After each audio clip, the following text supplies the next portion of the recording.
तो किसी भी नवरात्रि के पहले जो अमावस्या पड़ती है, जिनके यहाँ पितृदोष होता है, काल सर्प दोष होता है, वास्तु दोष होता है, उनको ज़्यादा कुछ नहीं करना होना।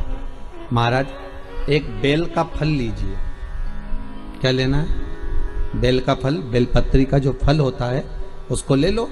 उसके अंदर का जो गुर्दा होता है, अंदर का जो भाग होता है, उसको निकाल लीजिए और उस बेल के फल में आटा सेक कर उसमें शक्कर मिलाकर उसको उसके अंदर भर लीजिए।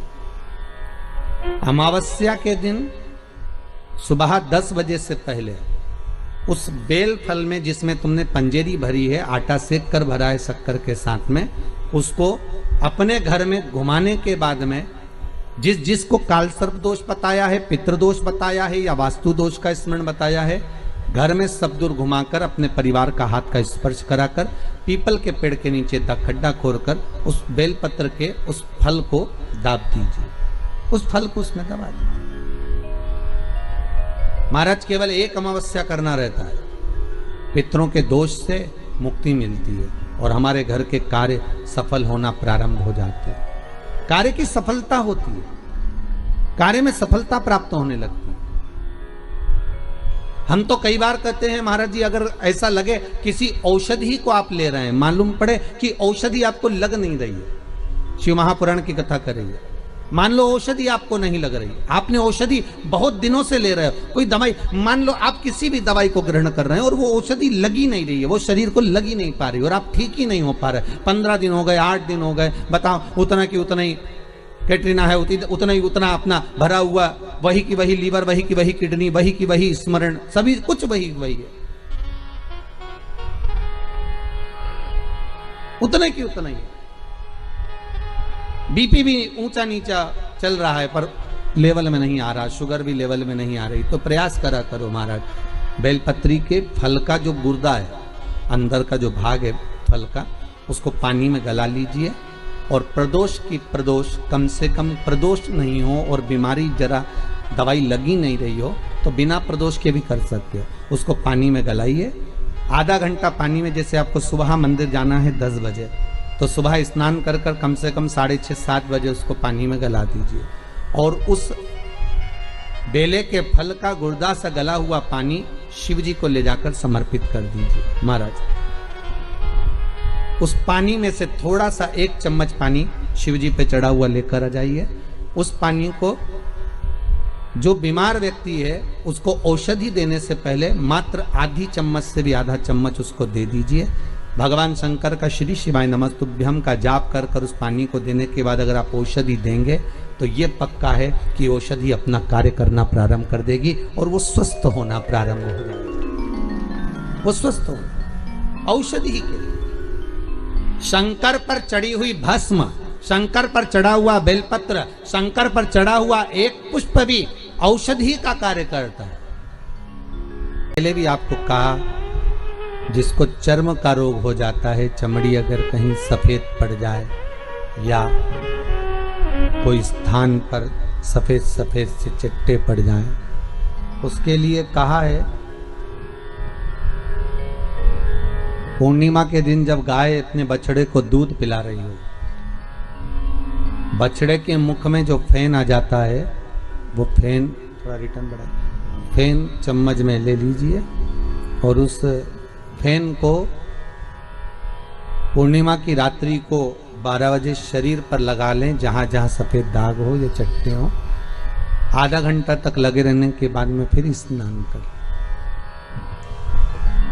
और एक बार सूर्य कुंड का स्नान जरूर करें, जो झांसी दतिया के पास में है सूर्य कुंड, उसका स्नान करें। वहां की मट्टी लाकर शरीर पर लगाकर आधा घंटा धूप में बैठकर फिर स्नान करें। धीरे धीरे चमड़ी अपने असली कलर में आना प्रारंभ हो जाएगी, अपने असली स्वरूप में वो चमड़ी आना प्रारंभ हो।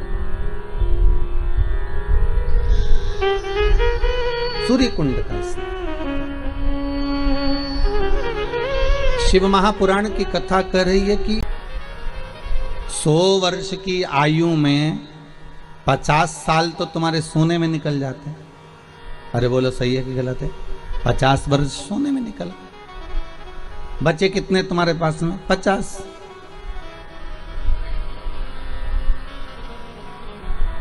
और उसमें भी 25 साल तो तुम्हें ये सोचने में निकल जाते हैं कि फिर कमाना कैसे है, आगे कैसे बढ़ना है, नौकरी व्यापार कैसे करना है, विद्याध्ययन कैसे करना है, विद्याध्ययन कैसे करना है, कैसे अपन को आगे बढ़ना है। कितने साल निकल गए? अब कितने बच्चे तुम्हारे पास में? मात्र 25। और 25 वर्ष में भी तुमको ये व्यवस्था करने में लग जाते हो कि बहन के घर जाना है, बच्चों का ब्याह करना है, शादी करना है, थोड़ा सा पैसा कमा कर एकत्रित करना है। मालूम पड़े वो 25 साल में से 10-12 साल तो तुम्हारे इसी में निकल गए। बचे कुछ थे थोड़े बहुत 5-10 साल बचे और वो ऐसी ही जिंदगी में निकाल दिए। भगवत नाम तो हुआ ही कहाँ।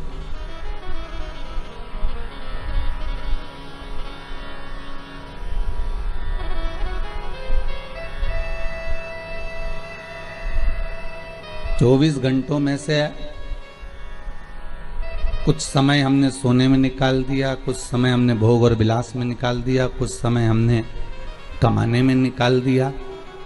समय हाथ से जाता रहा।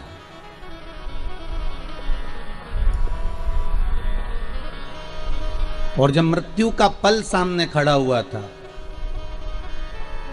यमराज बनावे बंदी और काया हो गई गंदी,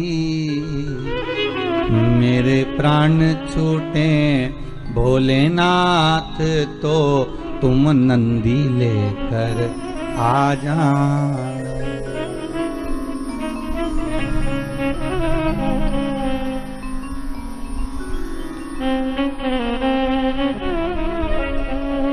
जब आए मरण का मौका, कहीं हो ना जाए धोखा, मेरी सैया छूटे नंदलाल तो तुम नैया लेकर आ जाना। जब घोड़ा मिले ना गाड़ी, चलने की हो तैयारी। जब घोड़ा मिले ना गाड़ी, चलने की हो तैयारी, मेरे प्राण छूटे भोलेनाथ तो तुम गौरा लेकर आ जाना।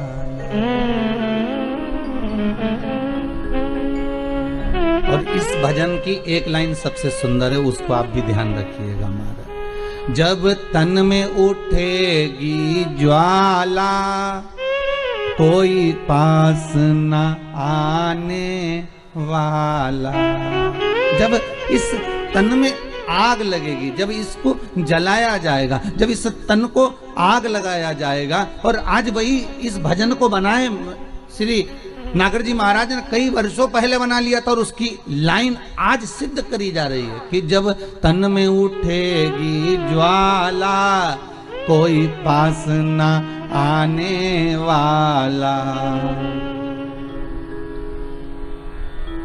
तब हे भोलेनाथ इतनी कृपा करना कि आप नंदी लेकर आ जाना, क्योंकि परिवार नाते रिश्ते कुटुंब कबीले ये कोई साथ तो आने वाले नहीं।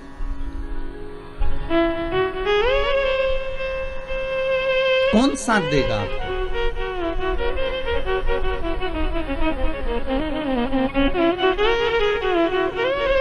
पहले तो कंधे पर भी तोक कर ले जाते थे, राम नाम सत्य कहते कहते। आज के जमाने में तो घर भी नहीं लाने देते, हॉस्पिटल से डायरेक्ट सीधे लकड़ी पर आग लगा देते हैं। बाद में कह देते हैं ये लो अस्थियां थोड़ी बहुत तुम्हारे दादा परदादा पिता माता की है, जो करना हो कर लो। अब उन अस्थियों का करोगे क्या?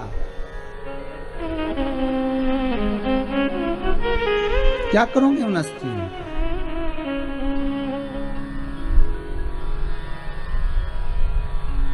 जब तन में उठेगी ज्वाला, कोई पास न आने वाला। सारे दूर खड़े खड़े देखते रहेंगे, आग लगाकर थोड़ी दूर पर खड़े हो जाएंगे, कोई साथ नहीं देगा। फिर साथ कौन देगा? तो शिव महापुराण की कथा कहती है कि माता के गर्भ में तू अकेला था, ना भोजन करता था, ना नौकरी करता था, ना तू सर्विस करता था, ना तू कमाने जाता था।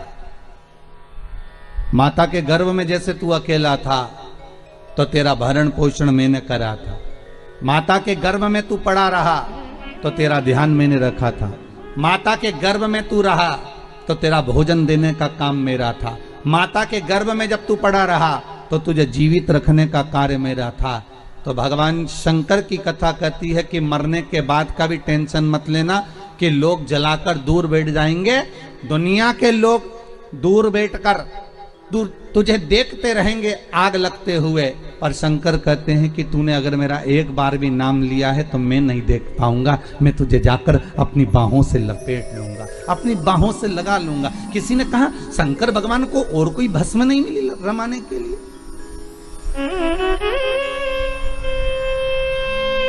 शंकर भगवान को और कोई भस्म नहीं दिखी रमाने के लिए? अरे गाय के गोबर का कंडा बनाकर उसकी भस्म बना के शंकर जी लगा लेते। नहीं नहीं नहीं। किसी वृक्ष को जलाकर भगवान शंकर उसकी भस्म लगा लेते? नहीं।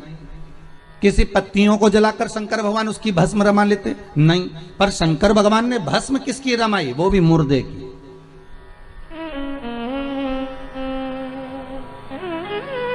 आखिर क्यों? किस लिए?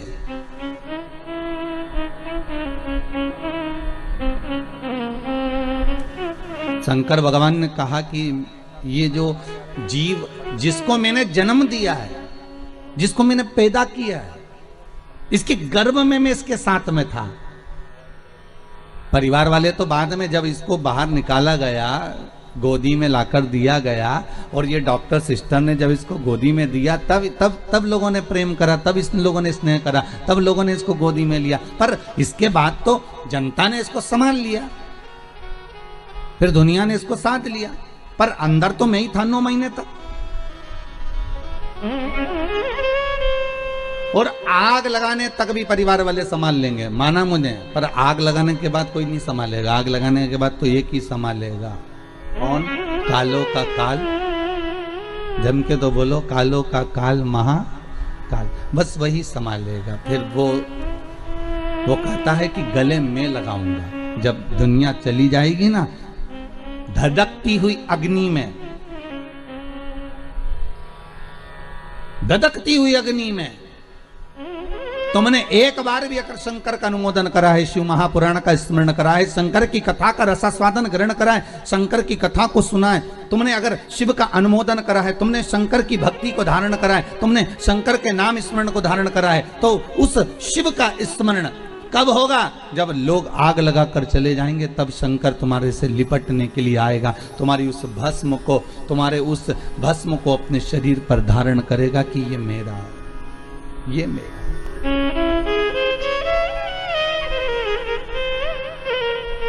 ये जो भस्म है इसके शरीर की, ये मेरी द्वारा दी हुई है, मेरी।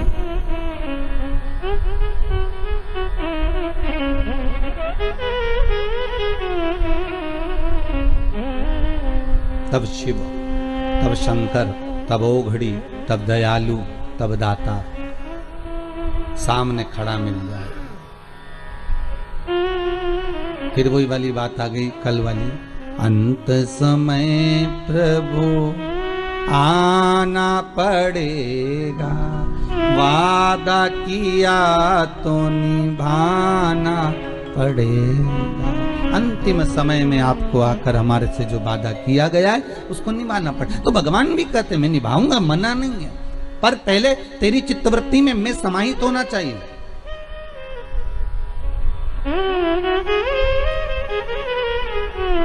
शिव कह रहे हैं तुम्हारी चित्तवृत्ति के भीतर मेरा समाहित होना जरूरी है।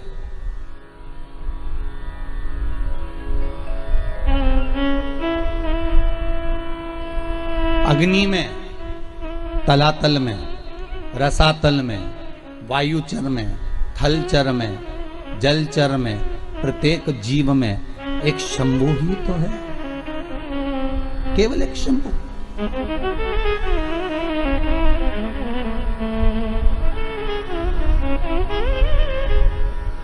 वो समाहित हो जाए।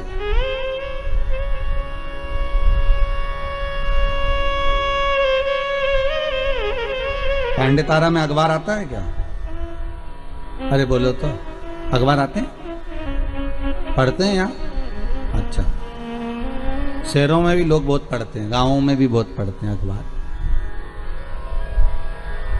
जहां अखबार छपता है ना, वहां पर बहुत बढ़िया कोरा कागज आता है, बहुत बढ़िया, और उस कोरे कागज पर फिर न्यूज छापी जाती है। बोलो सही है कि गलत है? अरे बोलो तो, सही है ना? वहां न्यूज छापी जाती है। कितने अखबार निकलते हैं, ढेर।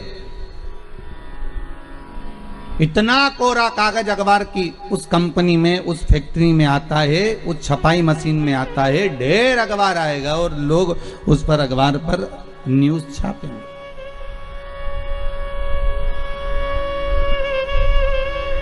पर कितनी भी अच्छी न्यूज छाप लो, कितनी भी बढ़िया न्यूज छाप लो, आखिरी में उस अखबार के कागज पर पोया जलेबी ही खाएंगे। अरे बोलो सही है कि गलत है? मुरमुरा ही खाएंगे। उस अखबार के कागज पर तुम कितनी भी बढ़िया न्यूज छाप लो, पर वो अखबार के कागज पर भले कितनी भी जोरदार न्यूज छापो, अच्छी से अच्छी छापो, पर उस पर लोग मुरमुरा खाएंगे, या फिर पोया खाएंगे, या समोसा खाएंगे, कचौड़ी खाएंगे, जलेबी खाएंगे, या उस पर कुछ भी रखकर खाएंगे, पर वो अखबार का टुकड़ा बाद में किसी काम का नहीं रहेगा, फेंक दिया जाएगा। बोलो सही है कि गलत है? उसकी जो शांति वो घट गई, उसमें पोया जलेबी खाया गया। और मान लो जो कोरा कागज अखबार की फैक्ट्री में गया, जो कोरा कागज उस अखबार के कंपनी में गया, उस प्रिंटिंग मशीन में गया, और वहां जो न्यूज छापी, इतनी बड़ी बड़ी न्यूज छापी, एक से बढ़कर एक छापी, पर आखिरी में लोगों ने उस पर पोया जलेबी खाया। मान लो वही कोरा कागज जो अखबार की कंपनी में गया, जो अखबार की फैक्ट्री में गया, जो प्रिंटिंग मशीन में गया, वही कोरा कागज गीता प्रेस गोरखपुर में चले जाता और उस पर अगर रामायण और गीता लिखा जाती तो फिर कोई पोया जलेबी खाता? अरे बोलो तो जम के, कोई खाता पोया जलेबी? नहीं। फिर क्या करते उसको? लाल कपड़े में बांधकर, संजोकर, साध कर उसकी पूजन करते। फिर उस पर ना तो कोई पोया खाता, ना कोई जलेबी खाता, ना कोई मुरमुरा खाता। बस जैसे अखबार कंपनी में कोरा कागज गया तो उस पर न्यूज तो छपी, अच्छी अच्छी छपी, पर उसके बाद भी पोया जलेबी खाया गया। पर वही कोरा कागज जब गीता प्रेस गोरखपुर में गया और वहां प्रिंटिंग प्रेस पर रामायण की चौपाइयां, गीता के श्लोक जब लिखे गए, भागवत रामायण गीता लिखी गई, तो किसी ने उसमें मुरमुरा नहीं खाया, किसी ने उसमें समोसा नहीं खाया, किसी ने उसमें पोया जलेबी नहीं खाया। बस यही हमारा जीवन है। इस कोरे कागज को संसार की कंपनी में डालोगे तो यहां जो छपाई होगी वो मुरमुरा खाने की काम आएगी, और ये जो शरीर है इसको भगवान की भक्ति में डालोगे तो ऐसी प्रिंटिंग होगी कि ये भगवान के काम आ जाएगी। ये कोरा कागज है। इस कोरे कागज को तुम चाहो तो अखबार जैसा बना दो, इस कोरे कागज को तुम चाहो तो रामायण जैसा बना दो। ये कोरा कागज है, मर्जी तुम्हारी है कि कौन सी प्रिंटिंग मशीन में इसको प्रिंट करवाएं।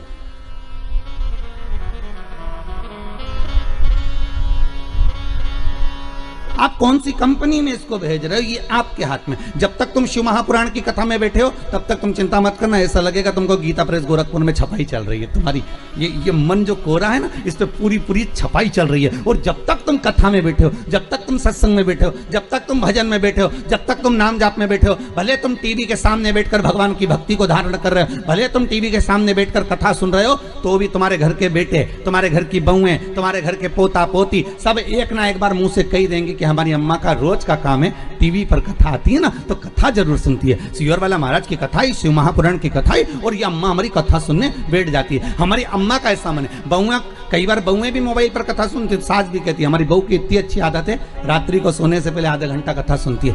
भले वो बहू दिन में क्या काम कर रही है, नहीं कर रही है, सास दिन भर क्या कर रही है, उसकी चर्चा नहीं होगी। चर्चा उसी की होगी जो तुम सत्संग में लगे हो, चर्चा उसी की होगी जो तुम धर्म में लगे हो, चर्चा उसी की होगी जो तुम संकीर्तन में लगे हुए हो, और किसी चीज की चर्चा नहीं है।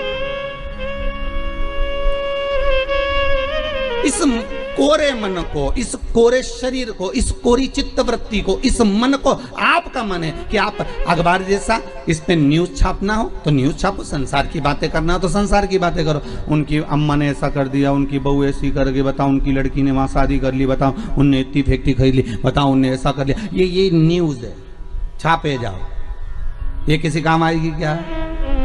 जितनी छापोगे उतने लोग कहेंगे आओ ये तो दिन भर बुराई करे, इसका तो ऐसे ही काम है। और कोई अगर भगवान के भजन में लगा रहे, कोई अगर सत्संग में लगा रहे, तो लोग कहेंगे वाह वाह कितना जोरदार, बढ़िया, भगवान की भक्ति में डूबे हुए, भगवान का भजन कर। ये मन तुम्हारा है, ये चित्तवृत्ति तुम्हारी है। इसको मन को तुम कहां लेकर जाना चाहते हो? इस चित्तवृत्ति को आप कहां लेकर जाना चाहते हो? आप इस पे अगर चाहो तो पोया जलेबी भी खा सकते हो, आपका मन है। अगर आप चाहो तो गीता प्रेस गोरखपुर की छपाई करवा कर, अर्थात राम नाम कृष्ण नाम का स्मरण कर कर, शंकर के नाम का स्मरण कर कर, इस मन को जैसे संत तुकाराम, नामदेव, मीरा, कर्मा, नरसिंह मेहता, ध्रुव, प्रहलाद, इन्होंने अपनी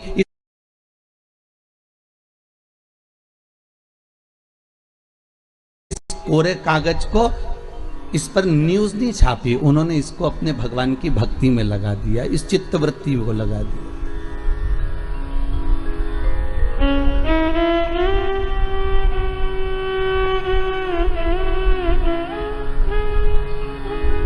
फिर उन्होंने इस संसार सागर से कोई मतलब रखा ही नहीं। फिर तो उनकी चित्तवृत्ति में जो समाहित हुआ वो केवल भगवत नाम था। फिर कुछ सूझा ही नहीं, बल्कि और इंद्र को आना पड़ा, वो ध्रुव और प्रहलाद के पास में, और इंद्र को आकर कहना पड़ा कि हमको कुछ आपसे मांगना है। तो पूछ लिया, ध्रुव जी ने पूछ लिया प्रहलाद जी ने, आपको क्या चाहिए, बोलो क्या दिया जाए, क्या प्रदान करा जाए। तो कहा आपने जो पुण्य करा है, आपने जो दान करा है, आपने जो सत्कर्म करा है, आपने जो पुण्य धारण करा है, वो पुण्य हमको दे दीजिए, वो पुण्य हमको प्रदान कर दीजिए। देखिए, इंद्र के पास में अगर मांगने के लिए कुछ नहीं था तो पुण्य मांग कर लेगा। और आपसे भी निवेदन करूंगा, ये पुण्य जो आप कर रहे हो ना, ये सत्कर्म जो कर रहे हो, ये बघेल परिवार अगर शिव महापुराण की कथा करवा रहा है, अगर आज स्वर्गीय श्री राज बहादुर सिंह के अगर ये पुत्र कथा करवा रहे हैं, ये पुण्य जो एकत्रित कर रहे हैं, ये पुण्य कोई साधारण नहीं हो सकता। ये पुण्य की प्रबलता बड़ी प्रखर होती है महाराज, बड़ी बस डोलना नहीं है हमें, संसार सागर में हमें भटकना नहीं है। दुनिया के लोग संसार सागर में भटकते ज्यादा है, बहुत भटकते हैं। एक ये प्रश्न किसी बच्ची ने करा है, अच्छा प्रश्न है महाराज जी, कि पितृदोष और काल सर्प दोष परिवार में क्यों लगता है, उसका क्या कारण है? किसने प्रश्न करा है, जरा हाथ उठाइए। अच्छा माता जी आपने करा। किरण जी मिश्रा आप ही ने प्रश्न किया है, बहुत सुंदर प्रश्न है, जग कल्याण के लिए बहुत अच्छी बात है। एक बार जोरदार ताली बजाओ माता जी के लिए, बहुत सुंदर प्रश्न। बैठिए मेरा जी। पितृदोष और काल सर्प दोष क्यों लगता है, केवल एक शंकर की आराधना से समझें। महाराज, भगवान शंकर को जब जलंधर की पत्नी वृंदा, जलंधर के जब प्राण छूटे, तो जलंधर के प्राण छूटने पर वृंदा जब तुलसी का क्यारा बन गई और वो वृंदा ने श्राप दे दिया, हे शिव, ये नारायण आपने मेरे साथ छल करा है तो आप शालिग्राम बनोगे, पत्थर बनोगे, पर शंकर आपने मेरे पति को मारा है तो आपका चढ़ा हुआ जल कभी मुझ में नहीं जाएगा। तुलसी के क्यारे में शंकर का चढ़ा हुआ जल कभी नहीं जाना चाहिए। आप लोग अगर भगवान को थाली में, आपके घर में भगवान हैं बहुत सारे, होते हैं आप लोगों के, सभी लोगों के यहाँ होते हैं बहुत सारे भगवान, ठीक है। गणेश जी भी हैं सबके यहाँ, अरे बोलो तो लड्डू गोपाल भी हैं, फिर देवी देवता भी हैं बहुत सारे, फिर शंकर जी भी हैं। तो सबको एक ही थाली में रख लिया और थाली में रखकर सबने उनको स्नान कराना चालू कर दिया। अब सबको स्नान कराया तो शिव जी को भी कराया, बोलो कराया कि नहीं कराया, थाली के अंदर रखकर। अब तुमने स्नान तो करा दिया, स्नान कराने के बाद वो जल को क्या करा तुम लोगों ने, ले जाकर तुलसी के क्यारे में डाल दिया। तो महाराज जी पहले के समय में क्या कालसर्प दोष पितृदोष नहीं होता था? बिल्कुल नहीं होता था। पहले के समय में ना कालसर्प दोष होता था ना पितृदोष होता था। क्यों? तो क्या घर में लोगों के शंकर जी नहीं होते थे? होते थे। लोग शिव जी को स्नान कराते थे, पर घर में बगीचा, खलियान, खेत, वृक्ष इतने लगे होते थे कि शंकर जी को स्नान कराने के बाद वो जल को ले जाकर, भगवान को स्नान कराने के बाद जल को ले जाकर पेड़ पौधे में डाल दिया जाता था, बगीचे में डाल देते थे, तुलसी के क्यारे में नहीं डालते थे। इसलिए ना पितृदोष होता था ना कालसर्प दोष होता था। अब दुनिया के लोग भगवान को स्नान करा के ले दे के एक ही पौधा घर में दिखता है, वो तुलसी जी का, बस स्नान कराया और तुलसी जी में ले जाकर डाल दिया। तो तुलसी जी में ले जाकर डाला तो उससे शास्त्र कहता है कि अगर शिव जी का चढ़ा हुआ जल तुलसी के क्यारे में जाएगा तो सर्प के डसने का दोष लग जाएगा, जिसको हिंदू धर्म में काल सर्प दोष कहा गया। जो काल सर्प दोष, अच्छा बड़ा विचित्र काम है। कई कई गांवों में आप लोगों ने भी देखा होगा, यहां तो ठीक है परंतु हमने महाराष्ट्र में बहुत देखा। महाराज कई कई गांवों में तुलसी के क्यारे के नीचे शंकर जी को रखते हैं। ये तुलसी के कुंड के अंदर शंकर जी को रखेंगे, पर यह दोष है। वो तो ना जाने कहां से बुद्धि आ गई ऐसी कि तुलसी के क्यारे के अंदर शंकर जी को रख दो, तुलसी के क्यारे के नीचे शिव जी को रख दो, या तुलसी के क्यारे के अंदर शंकर भगवान को विराजमान कर दो। ये विवेक ना जाने कौन दे देता है आप लोगों को। अच्छा दुनिया के लोगों की आदत भी ऐसी है ना, जो अच्छा विवेक मिले ना, अच्छी जगह से कथा मिले, अच्छी चीज मिले तो उसको तो लोग छोड़ देंगे, पर कहीं नाटक मिले, नौटंकी मिले, कोई आपको अलग अलग तरह से ना जाने घुमा फिरा के, ना जाने बुद्धि ऐसी फेर कर गलत चीज बताएगा ना, तो वो समझ में आ जाएगी आप लोगों को। दुनिया की आदत है।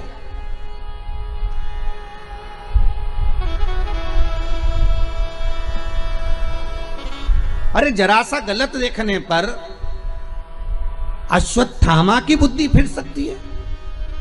रात्रि के समय पर अश्वत्थामा बैठे हुए थे,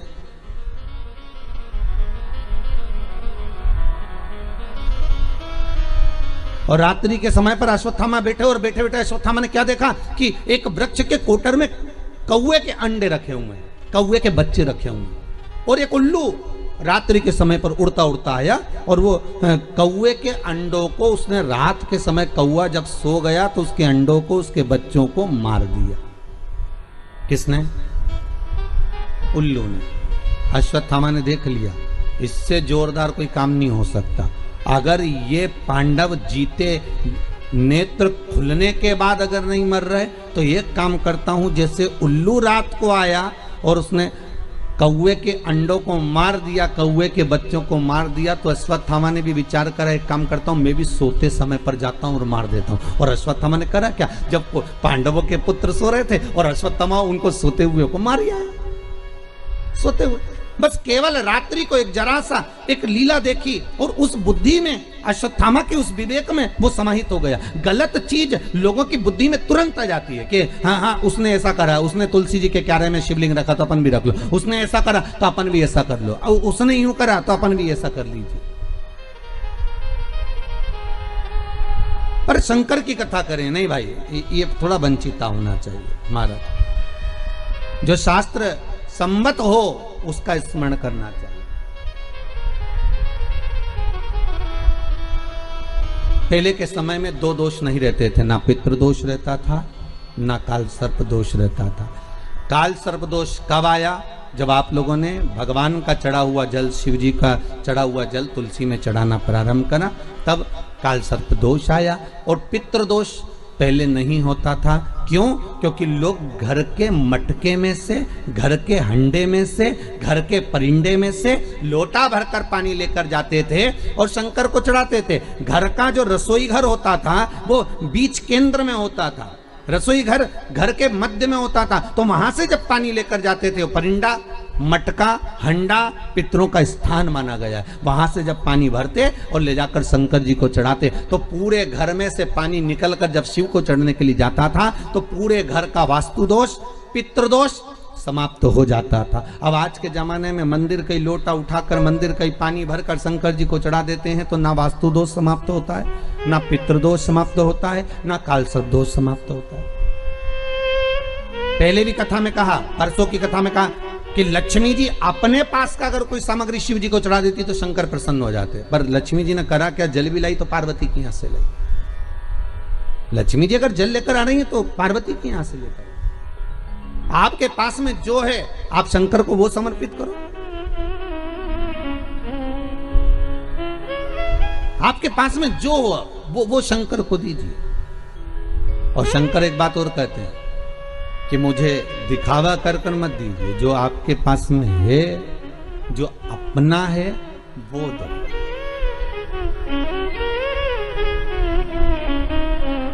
और जो श्रेष्ठ हो, श्रेष्ठ, जो श्रेष्ठ है वो दीजिए। कहा मात्र एक चावल का दाना, कितना, जम के बोलिए, एक चावल का दाना शंकर जी को चढ़ाओ, पर आखा चढ़ाओ। कैसा चढ़ाना है? आखा, मतलब खंडित नहीं होना चाहिए। एक बेलपत्र शिव जी को चढ़ाओ, पर आखी चढ़ाओ। 4 दिन में आज हमारा दिल बड़ा खुश है। 5वें दिन उसका एक कारण है। 5 दिन से 4 दिन से शंकर जी पे जो बेलपत्र चढ़ रही थी पोथी पर, वो सब जजमान जो तोड़ कर दे देते थे, खंडी, टूटी फूटी सब चढ़ जाती। पर आज भले छोटी सी बेलपत्र है, पर आज जो चढ़ी है बाबा की कृपा से वो पूर्ण चढ़ी है। तो आज दिल खुश हो गया ये देखकर कि शिव महापुराण पर आज जो बेलपत्र समर्पित करी वो भले कम चढ़े, भले कम चढ़ा।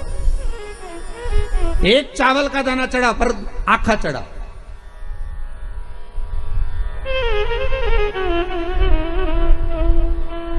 आज हमें बड़ी खुशी मिली है इस व्यासपीठ पर आए, जब बेलपत्री थोड़ी सी हाथ में आई तो देखा कि भले छोटी सी है पर सुंदर कितनी है।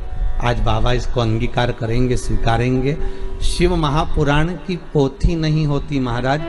7 दिन, 9 दिन, 5 दिन, जितने दिन तक शिव महापुराण जिस जगह पर रखी रहती है, जिस कुल में, जिस परिवार में, जिस भाव में रखी रहती है, वहां पर ये 12 ज्योतिर्लिंग 7 दिन के लिए विराजमान होते हैं। उस पर चढ़ाई गई बेलपत्री का फल 12 ज्योतिर्लिंग पर चढ़ाई गई बेलपत्री के फल के बराबर होता है। 12 बेल ज्योतिर्लिंग के बराबर है मां। उसका फल एक आनंदी, बड़ी प्रसन्न। थोड़ा दो भगवान को, पर अच्छा।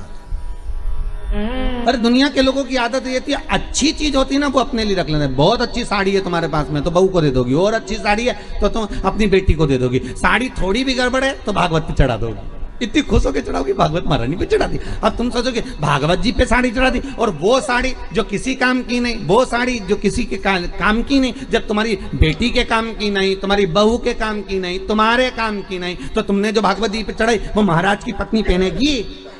अरे बोलो तो कहीं नहीं पहने। तुमसे ज्यादा जोरदार महाराज की पत्नी तो कहीं पहने ऐसी साड़ी? किस काम की वो? इसलिए शिव महापुराण भले थोड़ा लग जाए, लोगों को लगता है कि महाराज जी ऐसी बात बोल, पर एक चढ़ाओ, पर अच्छा चढ़ाओ। एक चावल का दाना चढ़ाओ, अच्छा चढ़ाओ। एक बेलपत्र चढ़ाओ भगवान को, पर वो अच्छी चढ़ाओ। एक पुष्प चढ़ाओ, अच्छा चढ़ाओ। एक वृक्ष की पत्ती चढ़ाओ, पर अच्छी चढ़ाओ। एक दुर्वा चढ़ाओ, पर अच्छा चढ़ाओ। एक लोटा पानी चढ़ाओ, पर अच्छा चढ़ाओ। दिल से चढ़ाओ। हमें नहीं लेना मंदिर का पानी, हमें नहीं चाहिए मंदिर का जल, हमें तो घर से लेकर जाएंगे, भले इतना सा लेकर जाएं, वो चढ़ाएं।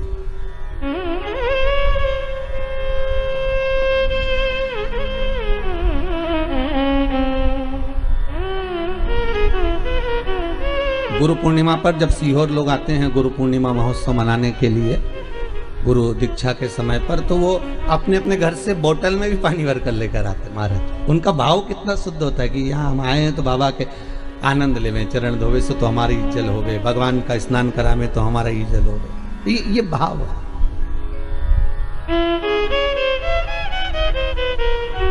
अभी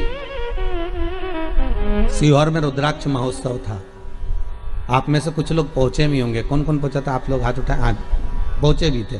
तो आप लोगों ने देखा होगा कि शंकर जी पे जल चढ़ाने के लिए हमने कोई टंकी भरकर नहीं रखी थी कि हमने यहाँ पर टंकी भर दी हो कि इसमें से पानी भर भर के ले जाओ और शिव जी को चढ़ा दो। देखा था आप लोगों ने? नहीं भरी थी ना। कई लोगों ने कहा महाराज जी इतनी पब्लिक है तो एक टंकी भर दो पानी का और वहां लोटे रख दो, 4-5 कलश रख दो तो लोग शिव जी को चढ़ाते रहेंगे। हमने कहा नहीं, शिव महापुराण का विधान है कलश भी वही लाएं और पानी भी वही लाएं। अब उनकी मर्जी, वो कुएं में से खींच के लाएं, बोर में से निकाल के लाएं, टैंकर से लाएं, जहां से उनकी मर्जी पड़े जल वो लेकर आए और चढ़ाएं। क्यों? क्योंकि इतनी दूर आए हैं तो एक लोटा पानी भी चढ़ाएं तो उनकी कामना पूरी हो, उनकी मनोकामना पूर्ण हो। भरने को तो हम जल भर देंगे, हमको क्या करना? जब कुएं में इतना पानी डल रहा था, लोगों के लिए इतना पानी की व्यवस्था करी गई थी, तो आपके लिए एक टंकी पानी भरने में क्या जाता? पर नहीं, आप स्वतः लेकर आएंगे, आप स्वयं लेकर आएंगे और उस जल को आप स्वयं समर्पित करेंगे तो उसका आनंद ही दूसरा हो, आनंद दूसरा।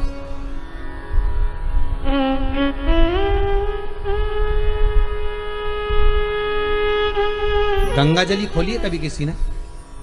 किसी के यहाँ गंगा जली खुली है? अरे बोलो तो सही। शादी में, ब्याह में या कोई गंगा जी भर के लेकर आते हैं और फिर गंगा जली खोलते हैं, पंडित जी पूजन कराते हैं। खोली है सब लोगों ने?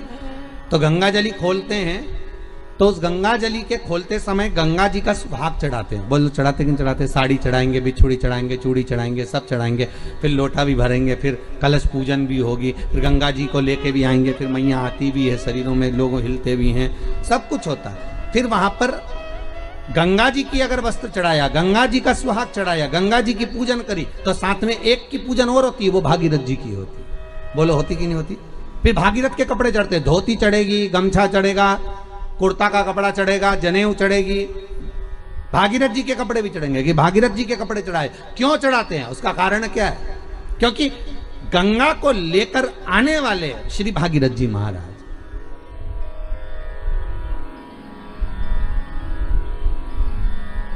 अगर हम केवल गंगा की आराधना कर लेंगे तो गंगा उतना फल नहीं देगी जितना देना चाहिए। अगर हमने भागीरथी गंगा का स्मरण करा कि हे भागीरथ महाराज, आप गंगा को लेकर आए थे, 60,000 काकाओं के उद्धार के लिए लेकर आए, राख के ढेर बन गए थे संत के, केवल एक दृष्टि से वो राख के ढेर बने, 60,000 काकाओं का उद्धार। हे गंगा मैया, भागीरथ जी महाराज लेकर आए गंगा को। तो इसलिए हमारा हिंदू धर्म कहता है कि जब गंगा जली खोली जाती है, गंगा की पूजन करी जाती है, गंगा जली का उत्सव जब करा जाता है तो सबसे पहले भागीरथ की पूजन करी जाती है कि भागीरथ महाराज इस गंगा को लेकर आए हैं। तो हे भागीरथ जी, आप गंगा को लेकर आए, आप ही से सीखकर हम गंगा जी को हरिद्वार से, प्रयागराज से, इलाहाबाद से हम भरकर लेकर आए हैं। ऐसी कृपा करना गंगा मैया, जैसे आपने भागीरथ बाबा के 60,000 काकाओं का उद्धार करा था, वैसे हमारे पूर्वजों का भी उद्धार कर देना। इस भाव से हम गंगा जी की पूजन करते हैं, भागीरथ के साथ करते हैं, अकेली गंगा नहीं पूजते।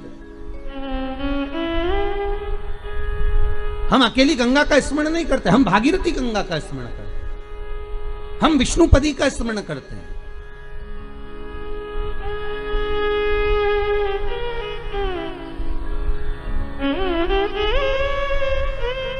तू अकेली ना रहे, सर्व जगत के सुख के लिए तू आनंद देने वाली मां है प्रकट।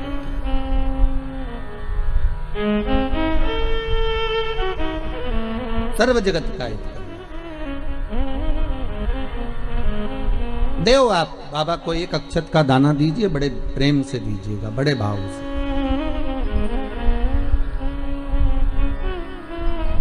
एक साधे सब सधे, सब साधे विसरा। आप अगर शिव जी का भजन कर रहे हो तो शंकर की भक्ति में ऐसे डूब जाओ कि फिर शिव के सिवा कोई सुहाए।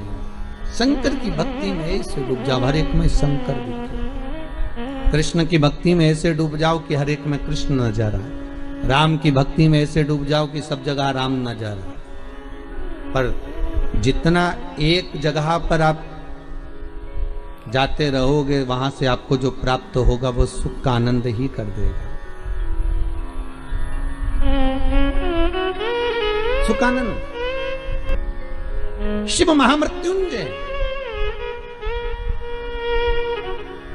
अरे मार्कंडू जी के पुत्र मार्कंडे जो शंकर की आराधना में डूबे हुए थे, जिनकी उम्र कम थी, जिनकी आयु मात्र 12 वर्ष की थी और प्राण छूटना थे, और वो मार्कंडू जी के पुत्र मार्कंडे जी भगवत स्मरण में ऐसे डूब गए कि उनके मुख से महामृत्युंजय मंत्र का उद्घोष हो गया।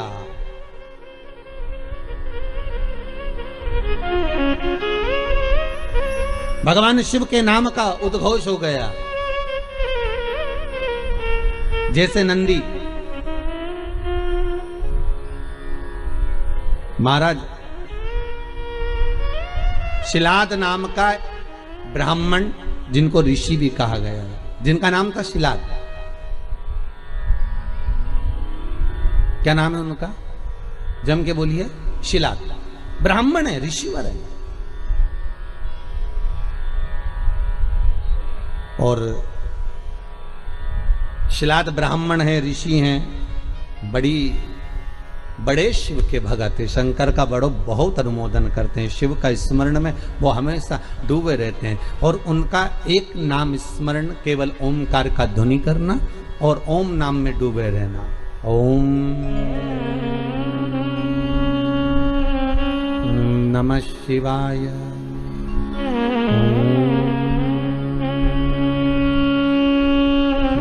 नमः शिवाय। ओम नमः शिवाय। भगवान शिव की भक्ति में डूबे रहते। अब उनकी धर्मपत्नी से संतान नहीं, औलाद नहीं, बड़े दुखी है, बड़े दुखी। अच्छा, संतान नहीं हो, किसी नारी की गोद अगर, स्त्री की गोद अगर खाली रह जाए तो भी दुख होता है उसको कि मेरे घर में औलाद नहीं, संतान नहीं। हम कई बार कहे, आज फिर कहते हैं, ये टेस्ट भी बाद में कराना, सारी जांचें बाद में कराना। एक बार शंकर का भजन कर कर देखना। पिछले वर्ष कथा में तुमरुका जी की जो कथा कही थी, यूट्यूब पर डली हुई, अगर आप लोगों ने नहीं सुनी हो तो उसको निकालना यूट्यूब पर। श्री तुमरुका शिव महापुराण की कथा हमने कही थी, तुमरुका जी का व्याख्यान, उसमें वर्णन किया था। सब जगह से अगर हार जाओ और सारे रिपोर्ट आपकी आपने सब दूर दिखा ली, तो एक बार शंकर पर भरोसा कर कर तुमरुका जी का नाम लेकर सफेद आंकड़े की जड़ को शिव जी पे से रजस्वला धर्म के 7वें दिन 21 बार घुमा लो। नाम गोत्र बोलकर कमर में लाल धागे में बांध लो। पीपल के पत्ते शिव जी को चढ़ाओ, उठाकर लाओ। उस एक पत्ते को रात्रि को गाय के दूध में उकालो और उस दूध को दोनों पति पत्नी पियो। साथ रहिए, समय आएगा, बाबा चाहेगा तो 3 या 4 महीने में गर्भ ठहर ही जाएगा। सारे डॉक्टर को दिखा लिया अपनी जगह, टेस्ट भी करवा लिया अपनी जगह, पर एक बार प्रयोग, और वो विश्वास रखकर करना पड़ेगा। शंकर पर जो भी कार्य कर रहे हो आप, जो उपाय कर रहे हो आप, शिव का स्मरण कर, भगवान पर अगर विश्वास रखोगे, भरोसो दृढ़ इन चरणन करो, श्री वल्लभ नक चंद्र छटा बिन सब जगह माही अंधेरो। अगर भरोसा है तो शंकर है, और भरोसा नहीं तो शिव कहां से। विश्वास लेकर अगर आए हो तो काम तो होगा। ये लोग काशी से आए हुए हैं, विश्वास लेकर ही तो आए होंगे कि हम जाएंगे शंकर की कथा में तो बाबा कृपा जरूर करेगा। कई लोग यहाँ पर बैठे हुए हैं जो विश्वास लेकर आए हुए हैं, दूर दूर से आए हुए हैं, केवल विश्वास लेकर कि भगवान कृपा करेगा किसी ना किसी रूप में, मुझे विश्वास है कि बाबा मेरी सुनेगा। और फिर कहता हूं, कथा में अगर आपने मन लगा लिया, भले टीवी चैनल के माध्यम से श्रवण कर रहे हो, भले मोबाइल के माध्यम से श्रवण कर रहे हो, भले पंडाल में सुन रहे हो, बाबा से अगर दिल से आपने अगर कह दिया तो 3 महीना बहुत होता है सब कामना पूरी होने के लिए। मेरा बाबा आपको कुछ ना कुछ दे ही देता है, बस आपकी रुचि के अनुसार सुख प्रदान कर ही देता है। आप उस पर विश्वास, भरोसा,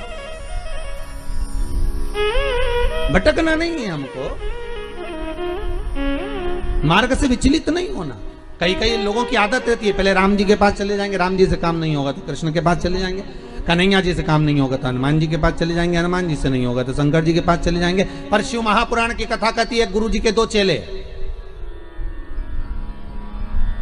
गुरु जी ने दोनों चेलों से कहा जाओ जमीन खोदो, 50 फीट पे पानी निकलेगा और मेरे लिए लोटा भर के पानी लेकर आओ। चेलों ने मन में कहा, विचार करा, बताओ पानी इतना सारा पड़ा, वो पी लो, मैं 50 फीट खोदें फिर पानी ला। जाओ दोनों, 50 फीट खोदना, पानी निकलेगा और लेकर आना, मेरे को पानी पीना है, जाओ जरा। दोनों चेले चले गए। एक गया तो खोदता गया, खोदता गया, खोदता गया, खोदता गया। दूसरा गया तो उसने यहाँ खोद लिया, फिर वहाँ खोद लिया, फिर वहाँ खोद लिया, पानी नहीं निकला। 50 फीट तक एक चेला था तो वो खोदता गया, खोदता गया, पानी निकल गया, लोटा भर के लेकर आया। गुरुजी ने पूछा पानी निकल गया? आओ। दूसरे से पूछा तुझे नहीं निकला? नहीं। गुरुजी ने पूछा तूने खोदा था? बिल्कुल, चलकर देख लो। गुरुजी गए देखने के लिए, तो गुरुजी ने देखा तो उसने क्या करा, थोड़ा यहाँ खोद लिया, थोड़ा वहाँ खोद लिया, थोड़ा वहाँ खोद लिया, थोड़ा वहाँ खोद लिया, पानी नहीं निकला। और एक चेले से पूछा तूने कैसे निकाला? तो कहते एक ही खड्डे को मैं खोदता गया, खोदता गया, खोदता गया तो पानी निकल गया। यहाँ शास्त्र वही कह रहा है, एक पकड़ो और एक जगह ही खोदते रहो, खोदते रहो, शंकर जी का भजन करते रहो, करते रहो। तारेगा तो ये, मारेगा तो ये, कहेगा तो ये, जो कुछ करेगा खोदते जाओ, पानी जरूर निकलेगा। पर 10 जगह खोदोगे, कभी इधर खोद लिया, कभी उधर खोद लिया, कभी उधर खोद लिया, तो पानी नहीं निकलना है। कोई काम तुम्हारा बनना नहीं है, कुछ भी नहीं होना है। एक ही जगह खोदो, खोदे खोदे, पानी निकलेगा। करो भजन एक का, पर आदत बुरी है ना तुम्हारी। फिर कोई घूम रहा था उसके पास, फिर किसी के पास। भगवान को भी मालूम है ये एक जगह नहीं टिकेगी रे। आज तुम्हारे पास आ गई, कल दूसरी जगह चले जाएगी, परसों चौथी जगह जाएगी, काम नहीं होगा तो भटकती फिरेगी, पर विश्वास नहीं रखेगी। जिस दिन ये विश्वास पक्का कर लेगी कि शंकर ही मुझे बचा सकते हैं, शंकर ही मुझे जिला सकते हैं, शंकर ही मेरा पेट भर सकते हैं, शंकर ही मेरा अनुमोदन कर सकते हैं, शंकर ही मुझे धन देंगे, दौलत देंगे, संपदा देंगे, शंकर के सिवा कोई नहीं देगा, तब शिव भी सोचता है अब नहीं डिगेगी। और नहीं डिगेगी तो परीक्षा लेंगे शंकर। पहले आपका काम हो सकता है नहीं भी करें शंकर, क्योंकि वो देखना चाहते हैं कि पहले जैसी थी वैसी की वैसी है, खड्डा अलग अलग खोद रही है क्या। पहले देखेंगे, पहले इधर से उधर से 10 जगह खड्डे तो नहीं खोद रही, फिर उसको लगेगा नहीं ये पूरा विश्वास रखकर टिक गई तेरे चरणारविंद में, तो वो महामृत्युंजय महादेव फिर प्रकट होकर कुछ दे ही देगा। ये उसकी कृपा फिर होगी। वो जब तक नहीं देता, जब तक परीक्षा नहीं लेता। सास बहू को चाबी जब तक, तुमने तो कभी ससुर को 1 गिलास पानी नहीं दिया, कभी पिता को 1 गिलास चाय बनाकर नहीं दी, कभी गरम रोटी नहीं खिलाई। जब बहुएं मिलती थी तब ताने देती थी, आड़ा टेढ़ा बोलती थी, गालियां देती थी। और आज पिता मर गया तो रो रही हो। किस लिए रो रही हो तुम? तुम्हें रोने का कोई हक नहीं है। इतने में 4 बहुएं बोली अपने पतियों से, तुम्हारे बाप मर गए उसके लिए थोड़ी ना रो रहे हैं, तुम्हारा पिताजी मर गया उसके लिए थोड़ी ना रो रहे हैं। तो बहुओं से पतियों ने पूछा फिर काहे को रो रही हो? तिजोरी की चाबी ना जाने का धर गए इसलिए रो रही है। पतियों ने भी माथा ठोका, काय की जगदम्बा होना। अब पत्नियां बोली सुनो तुम्हारे पिताजी को जगाओ और चाबी पूछो कहां रखी तिजोरी की। पतियों ने बोले इनको मरा आधा घंटा हो गया और तुमके चाबी पूछो। सीधी तरीके से जवा लो नहीं तो तुमको नहीं सुला दे। बेचारा पतियों को भय लगा कि इनका क्या, ये तो लोग लालची व्यक्ति तो कुछ भी कर सकता। इनके मन में दुख हुआ। इन्होंने कहा ऐसा कोई होता है कि मरा हुआ व्यक्ति जाग जाए? हम नहीं जानते, हमें चाबी चाहिए तो चाबी चाहिए, आप पूछो कहां रखी है। डॉक्टर साहब को बुलाया, डॉक्टर साहब बताओ हमारे पिताजी को थोड़ी सी देर के लिए जगा दो, बस जग जाएं और उसके बाद में चाबी बता के भले मर जाए, ऐसी कुछ कृपा कर दो। डॉक्टर साहब बोले 80,000 का एक इंजेक्शन लगेगा, हम लगाएंगे, पिताजी जाग के बैठेंगे, उतनी देर में पूछ लेना चाबी कहाँ रखी है, बताएंगे, फिर वो मर जाएंगे। ठीक है, पर जल्दी पूछना, इतना टाइम तक जिंदा नहीं देंगे। हो लगाओ 80,000 लाओ। अब बउओं ने सोचा चाबी तो निकालना है, तो बउओं ने करीब अपनी अपनी रकम बेची है। बताओ, बुढ़ा बीमार था तो 1 रुपए की नहीं बेची, और चाबी के चक्कर में सब 20-20 हजार में रकम बेची है। 20-20 हजार में रकम बेच गई, 80,000 रुपए लेके डॉक्टर के सामने दिया। डॉक्टर सामने का सामने खड़ी हो जाओ, और सामने खड़ी होकर जैसे ही जागे पूछ लेना चाबी कहाँ रखी है। और जैसे ही डॉक्टर सामने इंजेक्शन लगाया, न बुढ़ा उठ के बैठा, न डोकरा जैसे उठ के बैठा, इतने में बउवन बोलती उससे पहले बुढ़ा बोल दिया, क्यों रे, या पाड़ा के पानी पिलाया कि नहीं पिलाया, और मर गया।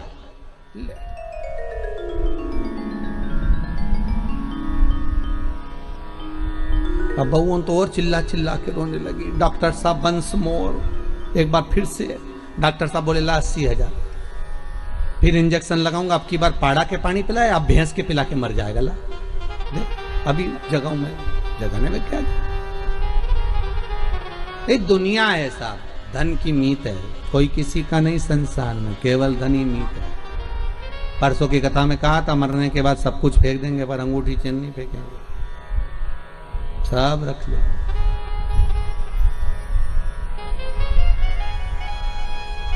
कौन फेंक रहा?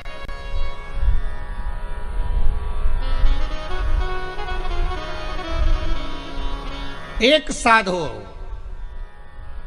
आशा लगाकर बैठे रहना। विश्वास में आस भी है और विष भी है। विश्वास में दोनों चीजें, विष भी और आस भी है।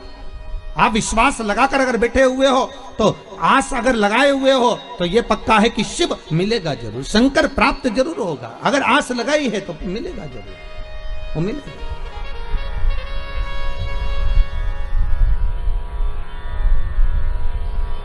परमात्मा से अगर मन चित्त वृत्ति रमाए हुए हो तो प्राप्ति जरूर होगी।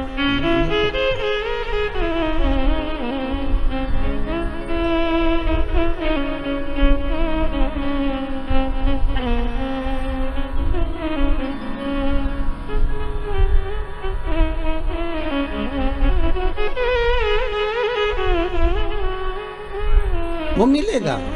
और शिव महापुराण की कथा कहती है महाराज, उम्र भले कम हो पर भक्ति प्रबल हो। शिलाद की धर्म पत्नी से संतान नहीं थी, पर शिलाद के मन को खलता नहीं था, पर परिवार के लोग कहते थे कि कोई तो एक पुत्र हो जाए जो तार दे। तब भगवान शिव ने आकर एक वर दिया, चिंता मत करो, एक दिन जब तुम भजन करने के लिए कहीं जा रहे होगे, पृथ्वी को खोदोगे, उसमें से एक बालक निकलेगा, वही बालक तुम्हारा पुत्र कहलाएगा। निकला बालक, उसका नाम नंदीश्वर रखा। क्या नाम रखा है? नंदी। वो नंदीश्वर। पर पिता इतने विचित्र थे।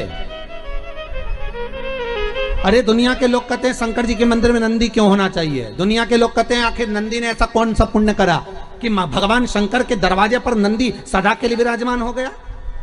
कहते हैं शंकर से ज्यादा आराधना नंदी की भी करेंगे तो उसकी भक्ति प्राप्त होगी। तो नंदीश्वर में ऐसा क्या सुख है? नंदीश्वर क्यों शंकर के मंदिर में इतने सारे गणों में केवल एक नंदी ही क्यों बैठ गया? क्यों नंदी का होना क्यों जरूरी है शंकर मंदिर में? बिना नंदी के शिव पूजा क्यों नहीं जाते हैं?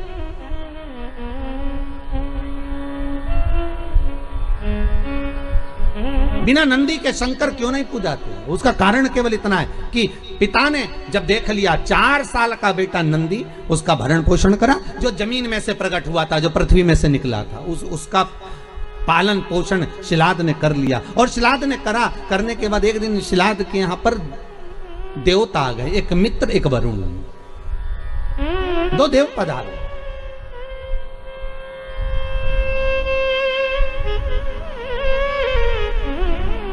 दो देव, मित्र और वरुण दोनों पधारे। और जब दोनों देव जब आए दोनों की सेवा में, आज शिलाद ने एक काम करा, अपने छोटे से पुत्र को लगा दिया कि इनकी सेवा करना। जाओ, मेरा आपसे भी निवेदन है, बहुत भाव से कहूंगा, आपके घर में कभी साधु आए, सन्यासी आए, तपस्वी आए, संत आए, साधक आए, उपासक आए, तो मेरा निवेदन रहेगा कि आपके घर के पुत्रों को, किसको? आपके घर के पुत्रों को, आपके घर के पोतों को, आपके घर के बच्चों को सबसे पहले सेवा में लगाइए और कहिए कि जाओ जरा सेवा करिए।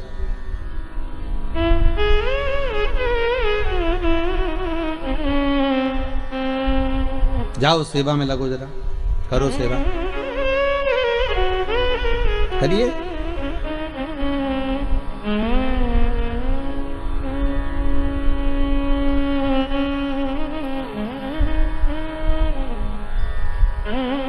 आज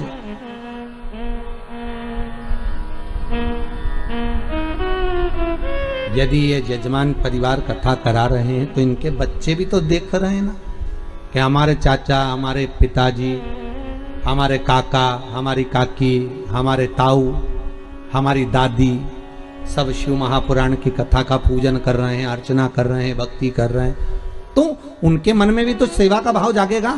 वो भी तो मन में जागृत करेंगे कि हमें भी सेवा करना चाहिए, हमारा भी सेवा का भाव उत्पन्न होता है कि हम भी भगवती स्मरण करें।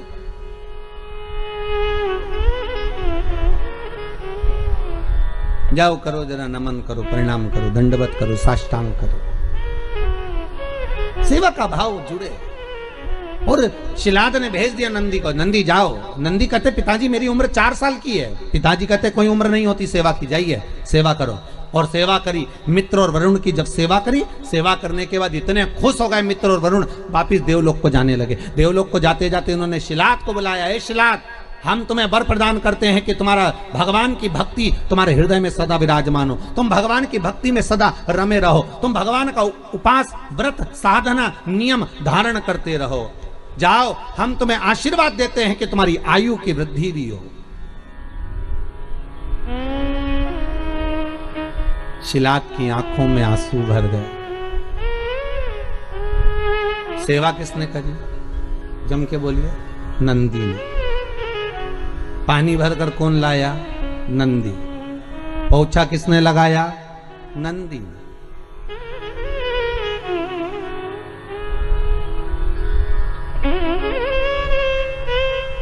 पोछा कौन लगाया? नंदी।